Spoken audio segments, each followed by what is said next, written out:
You'd think you'd know if you had an STI, right? You'd expect some kind of sign, a symptom, something. But what if the most common sign is, well, no sign at all? Today, we're going to dig into what to look for and, maybe more importantly, why you might not see a single thing. All right, so let's just jump right into the single biggest myth about STIs. And that's the idea that your body will, always send you a memo when something's wrong.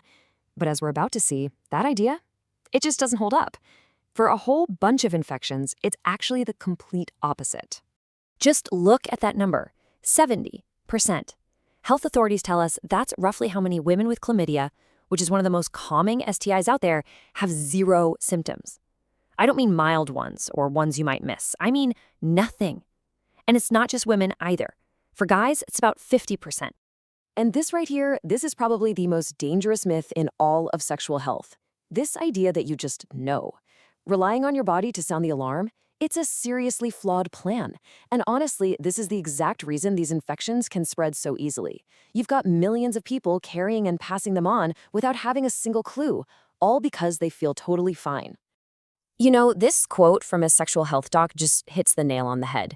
He says the majority of positive results they see in their clinic, they come from patients who felt perfectly well. People who just came in for a routine checkup. It's such a powerful reminder, just because you feel healthy, it is absolutely not proof that you're infection-free. Okay, so to really get why these things can be so silent, it actually helps to quickly clear something up. The difference between STI and STD. You've probably heard them used in the same way, right? Well, an STI is the infection itself. The actual bug, the bacteria or virus, is in your body. An STD, a sexually transmitted disease, is what happens when that infection starts causing symptoms or damage. A lot of experts prefer using STI now because it gets right to the point. You can have and spread an infection way, way before it ever becomes a disease you can see or feel. Wow, and this chart just lays it all out, doesn't it? I mean, look at these numbers. For chlamydia, up to 70% of women are asymptomatic. Gonorrhea, up to 50%. Trichomoniasis, over 80%. And for herpes, a staggering 90% of people don't even know they have it. The main takeaway here is crystal clear. For most of these common STIs, having no symptoms is totally normal. It's the rule, not the exception. Okay, so we've established that symptoms are often a no-show. But what if they do appear? What should you actually be looking for then? Let's start with the visible stuff, the kinds of signs that might pop up on your skin. This table is super useful because it really breaks down how different these things can look and feel if you know what you're looking at. So let's look at the sensation column for a sec. Notice syphilis? That first sore you get, a chancre, is famous for being completely painless. That's what makes it so sneaky. It doesn't hurt, so you might just ignore it while the infection keeps going. But then, look at herpes or chancroid. Totally different story. The table says they're typically very painful. And then there's how they look. Herpes shows up as these little clusters of blisters, while genital warts are solid bumps. See? The details really, really matter. And here's a perfect visual of what we're talking about. This is a classic syphilis chancre, but it's on the tongue. Think about it. It's firm, it's round, and it doesn't hurt. It would be so easy to just brush that off or think it's something else, right? And then it just heals up and goes away on its own in a few weeks. But the infection? Oh, it's still there, quietly moving on to the next stage. It's just a crazy example of how a major sign can be so easy to miss. It's also really important not to get things confused with other conditions that can pop up. Take scabies. People sometimes worry, but it's caused by a tiny mite, not a bacteria or virus. And the main symptom is this intensely itchy rash. Compare that to genital warts from HPV. Those are usually solid, painless growths. Totally different cause, totally different feel. Okay, so that's the stuff you might see, but what about the stuff you feel? Beyond just sores, a lot of STIs announce themselves with internal signs, things like pain, weird discomfort, or just changes in how things are working down there. So these are kind of the general red flags you want to be aware of. A painful or burning feeling when you pee, any kind of discharge that's not normal for you, or pain in your lower stomach.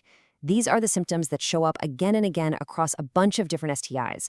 Honestly, any one of these is a sign to go talk to a doctor, because it could be any number of things. All right, let's zoom in on two of the big ones, chlamydia and gonorrhea. When they do have symptoms, they are practically twins. We're talking weird discharge, pain when you pee, pain in the abdomen or testicles. And here's the absolute key takeaway. You cannot tell them apart just by how they feel. They're so similar, the only way to know which one it is, or if it's both, is to get a lab test. Period. Now, an infection like trichomoniasis, that's caused by a parasite, and sometimes it can have a more specific sign, like a strong, fishy odor. But then you have something like MGen, Mycoplasma genitalium. It's another bacterial STI, and it brings us right back to our main point. A lot of the time, no symptoms at all. And when it does cause issues, it's often that same old burning sensation when you pee. Sound familiar? Okay, so let's just recap for a second. We've got infections that are totally silent, symptoms that look and feel exactly the same, and signs that are super easy to mistake for something else. All of this really points to one single, unavoidable conclusion. There is only one surefire way to know what's going on. And let's just be real for a moment and talk about the elephant in the room. The idea of getting tested can be stressful. It can make you feel worried or maybe even embarrassed. And that's totally normal. That's why this quote is so great. It reminds us that healthcare providers are trained for this. Their entire job is to help you figure it out. No judgment involved. So here's the bottom line. Trying to figure out your status by waiting for symptoms, it's like trying to navigate a maze with a blindfold on. The symptoms might not even be there. Or they could be so mild you just ignore them. Or they could feel just like something else, like a UTI or a yeast infection. Testing is the only way to take the blindfold off, turn on the lights, and actually see what's what. And the great news is, getting tested is easier now than it has ever been. Seriously, the CDC points out you've got a ton of options. You can go the traditional route and see a doctor, you can do an FDA-approved self-test at home for things like HIV and get your results in minutes, or you can even use a self-collection kit, get your own sample, and just mail it off to a lab. There are just so many ways to do it now. So why is all this so important? What's the big deal? Well, for starters, catching things early can prevent some really serious long-term problems like pelvic inflammatory disease or even infertility. It's also how you protect your partners. Knowing your status is key to stopping the spread.